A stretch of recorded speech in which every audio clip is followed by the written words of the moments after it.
जिंदाबाद जिंदाबाद जिंदाबाद। अखिलेश यादव दारा सिंह चौहान जिंदाबाद जिंदाबाद। अखिलेश यादव दारा सिंह चौहान जिंदाबाद जिंदाबाद। अखिलेश यादव दारा सिंह चौहान जिंदाबाद जिंदाबाद। आज इस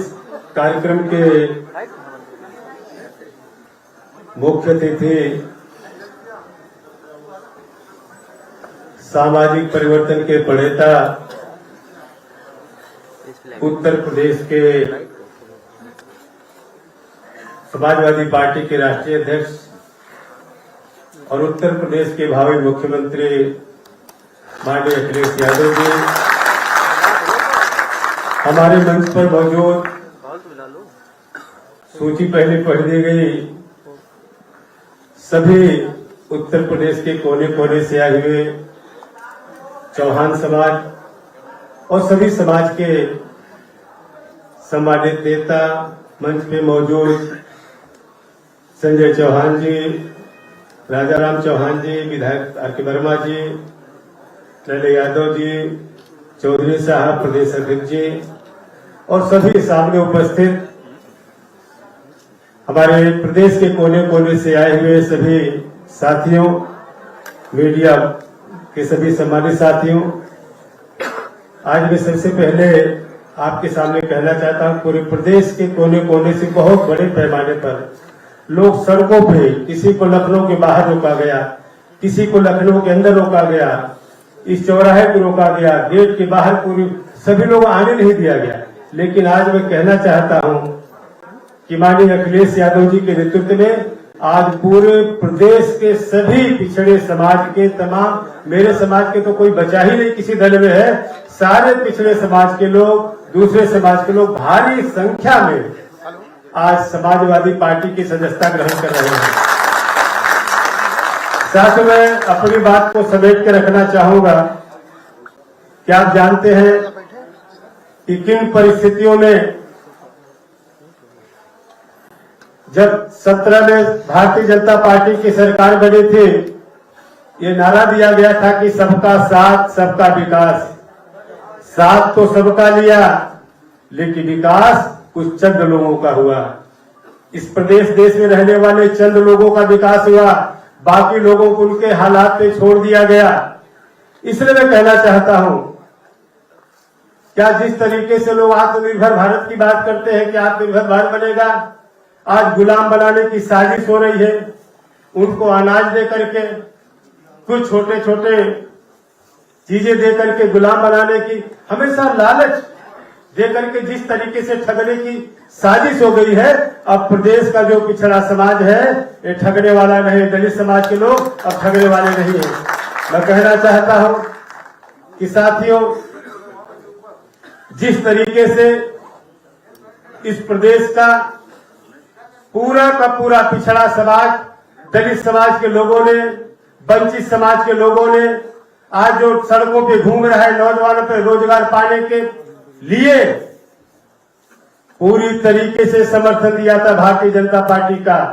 जिस तरीके से किसान अपनी लहलहाती फसल के लिए समर्थन दिया था, आज रात में, जाड़े की रात में जिसे अपने घर में सोना चाहिए, आज जानवरों से रखवाली करने के लिए अपने खेत पे सो रहा है चारपाई लगा करके। कितनी पीड़ा होती होगी। इसलिए मैं कहना चाहता हूं, आज पूरी तरीके से, आज जिस तरीके से पिछड़े समाज के, जिस तरीके से टीचर भर्ती में आपने देखा, कई महीनों से जाड़ा, बरसात, गर्मी में उनके ऊपर लाठियां बरसाई जा रही है, जिनकी आरक्षण के साथ खिलवाड़ किया जा रहा है, संविधान के साथ छेड़छाड़ करने की साजिश हो रही है। एक नहीं 28 संगठनों के लोग आज जाके देख लिए इको पार्क में, आज कई महीनों से अपनी मांग को लेकर के जिस तरीके से धरना प्रदर्शन कर रहे हैं, उनके ऊपर लाठियां बरसाई जा रही है। मैं तो कहना चाहता हूं, पूरी तरीके से लोग इंतजार कर रहे हैं उस दिन का। और मैं तो कहता हूं, क्योंकि इलेक्शन कमीशन का चरणबद्ध तरीके से मतदान करने का जो समय निर्धारित है, मैं तो कहता पूरे प्रदेश के लोग, सभी लोग, पिछड़ा, दलित, तगड़ा, हर समाज के लोग, नौजवान, किसान, अगर आज बस चल जाए, इलेक्शन कमीशन कर दे आज मोहर लगाने के लिए, तो कल उत्तर प्रदेश का मुख्यमंत्री अखिलेश यादव को भारी वोट से बना के जिताने का काम करेगा। ये सोच है। मैं तो कहता हूं कि साथियों, जिस तरीके से हमको लोग कहते हैं कि 5 साल तक क्या करते रहे, साथियों 5 साल तक इंतजार हम लोग करते रहे, क्योंकि पिछड़े समाज के लोग हैं, वंचित समाज के लोग हैं, बड़ी धैर्य रखते हैं, बड़ा भरोसा करते हैं। लेकिन जब भरोसे की बुनियाद उनकी हिलने लगी, भरोसे की बुनियाद जब उनके डगमगाने लगी, जब उनके भविष्य के साथ खिलवाड़ होने लगा, जब आरक्षण से छेड़छाड़ करने की साजिश होने लगी, जब पूरे प्रदेश के कोने से त्राह मचने लगा, तब हमने देखा कि पूरी तरीके से जब इस प्रदेश में पूरे पिछड़े समाज के हित की अनदेखी हो रही है, बड़े पैमाने पर दलित समाज जिनको समर्थन दिया था उनके साथ अनदेखी हो रही है, पूरी तरीके से बाबा साहब ने संविधान का जो दस्तावेज दिया था, जिसे हमें हक और अधिकार से जीवन जीने का हक दिया था, उस संविधान से छेड़छाड़ करने की जब साजिश हो रही थी, तब हमने निर्णय लिया कि हम समाजवादी पार्टी के राष्ट्रीय अध्यक्ष माननीय अखिलेश यादव जी के नेतृत्व में समाजवादी पार्टी ज्वाइन करके फिर से इस प्रदेश में गरीबों की सरकार बनाएंगे। इसलिए मैं कहना चाहता हूं, केवल पिछड़े दलित नौजवान और किसान ही नहीं, ब्राह्मण भी बड़े पैमाने पर आज भारतीय जनता पार्टी से नाराज है। इसलिए मैं कहता हूं कि 85 तो हमारा है, 15 में भी बंटवारा है। बंटवारा का मैं तो केवल 85-15 नहीं, हम तो 100 के 100 बात कहते हैं। और पूरी तरीके से अभी तो 15 की बात हो रही है, जिससे बंटवारा हमारा है, 85 तो है। और मैं विश्वास के साथ कहना चाहता हूं साथियों कि जिस तरीके से माननीय अखिलेश यादव जी ने अपने कार्यकाल में जिस तरीके से इनका मिलने जुलने का जो इनका विजन है, शायद मैं कहना चाहता हूं इस उम्र में जिस तरीके से विजन के रूप में दुनिया में पूरे हिंदुस्तान में उत्तर प्रदेश को जो विकास का काम किया, आज उस रोल मॉडल को लोग आज देश के कोने कोने में सारे प्रदेश के लोग अडॉप्ट करने की सोच रहे हैं। इसलिए मैं कहता हूं ऐसा विजनरी नेता माननीय अखिलेश यादव जी को मैं बधाई देना चाहता हूं। माननीय अखिलेश यादव जी को बधाई इसलिए देना चाहता हूं, जिस दिन पार्लियामेंट में इस देश की सबसे बड़े प्रदेश, सबसे बड़ा देश का सूबा है, जिसमें आधे से ज्यादा आबादी पिछड़ों की है, लेकिन साथियों आज उनकी गिनती नहीं हो रही। मैं बधाई इस नाते देना चाहता हूं जिन्हें माननीय अखिलेश यादव जी, जिसको पूरे देश का पिछड़ा समाज सुन रहा था ध्यान से, उसी दिन लोगों ने मन बना लिया जब आपने कहा था कि पिछड़े समाज की इतनी बड़ी संख्या, जिनकी संख्या गिनती नहीं हो रही, जनगणना की बात कई सालों से हो रही है, और आपने कहा कि यहाँ पेड़ की गिनती हो रही है, जानवरों की गिनती हो रही है, लेकिन पिछड़े समाज के, गरीब समाज के लोगों की गिनती नहीं हुई। क्या इस जानवर से भी है जो पिछड़ा समाज है? आपने जो भरोसा दिलाया कि आने वाले दिन में जब समाजवादी पार्टी की सरकार बनेगी, अपने संसाधन से प्रदेश में इस पिछड़े समाज की गिनती करा करके जिसकी जितनी संख्या भारी, उसकी उतनी हिस्सेदारी के लिहाज से हम सरकार चलाने का काम करेंगे। इसलिए मैं कहना चाहता हूं माननीय अखिलेश यादव जी, आप उत्तर प्रदेश के पूरे प्रदेश का हमारे मीडिया के साथी जानते हैं,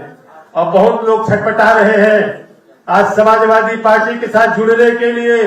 क्योंकि आपने बैन लगा दिया है। लेकिन मैं कहना चाहता हूं सारे समाज के लोग पूरी तरीके से मन बना लिए हैं माननीय अखिलेश यादव जी के नेतृत्व में, केवल सरकार बदलने के लिए नहीं, उत्तर प्रदेश की सरकार को बदलेगी आने वाले भारत के भविष्य के रूप में माननीय अखिलेश की तरफ लोगों को निगाहें लगी हुई है, क्योंकि जानते हैं देश में ऐसा ही नौजवान जिसका वजन है। इस प्रदेश ने इस मुल्क की सियासत को बदलने के लिए, इस प्रदेश और देश की विकास और विरासत को बचाने के लिए, इसलिए साथियों मैं कहना चाहता हूं जिस तरीके से, मैं उदाहरण लेना चाहता हूं, आप लोग अंठा मत लीजिएगा, जिस तरीके से पूरे प्रदेश में माननीय अखिलेश यादव जी की ताकत को कमजोर करने की साजिश और घेरने की, जब माननीय अखिलेश यादव जी ने एक रथ लेके चलने लगे विजय यात्रा, तो जिस तरीके से अभिमन्यु को घेरने के लिए पूरी कौरव की सेना लगी थी, जब एक रथ लेके चले तो 6 फाटक पे, 6 गेट पे 6 रथ चलने लगे दूसरे दल के, कौरव की सेना। मैं तो कहता हूं जब 6 रथ चलने लगी छाव और सारे फाटक तोड़ करके माननीय अखिलेश जी 7वें फाटक पे पहुंच गए हैं और प्रदेश की जनता इंतजार करे वो 7वां फाटक तोड़ करके माननीय अखिलेश यादव जी को उत्तर प्रदेश की गद्दी पे बैठा करके इस देश के भाग्य का फैसला करने का संकल्प ले लिया है। अब दुनिया की कोई ताकत नहीं है जो देश की सियासत को प्रदेश में बदलने, प्रदेश में समाजवादी पार्टी की सरकार को बनने से कोई रोक पाएगा। इसलिए साथियों, मैं कहना चाहता हूं, आज पूरी तरीके से उत्तर प्रदेश का जो पिछड़ा समाज है, जिनके साथ सदियों से खिलवाड़ होता आया है, जिनके आरक्षण के साथ खिलवाड़ हो रहा है, आज जिस तरीके से नौजवान जो पिछड़े समाज के लोग हैं, मैं कहना चाहता हूं प्रदेश के लोग, आप लोग भी मीडिया के साथ ही जानते हैं जिस तरीके से। तो दारा सिंह चौहान कह रहे हैं जो पिछड़ा समाज है और किस तरीके से खिलवाड़ होता रहा है पूरे प्रदेश में। फिलहाल खबरें जारी रहेगी, रुकते हैं यहाँ पर एक छोटे से ब्रेक के लिए।